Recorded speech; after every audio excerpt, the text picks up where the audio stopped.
शादी हो रहा है। ये कोची हो गे? शादी के कार्ड। अगे मैया केकर शादी होई थी के? अरे हमार शादी। तोर दीदिया के?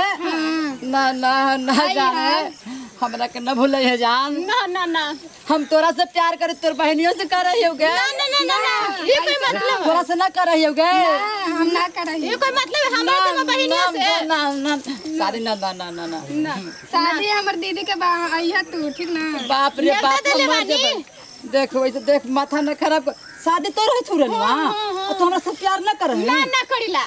हाय के तोहरा प्यार में हम कोची न कर लियोगे कोची होलो बल से गया ना ना ना ना ना ना गनु ना दे ना ना कहे जा नहीं हमर दीदी जाए हम दूसर जीजा खोजले बानी। तक तोर प्यार में हम कोची न कर लिए अपन बाजी के खेत बेच ले तू दूसरा से शादी करवाएंगे।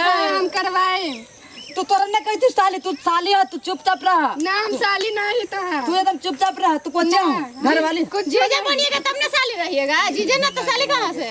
हैया के मारो के बास धके रोए गेला तू हटा ना हो ना हम अपन बहन के ले जा।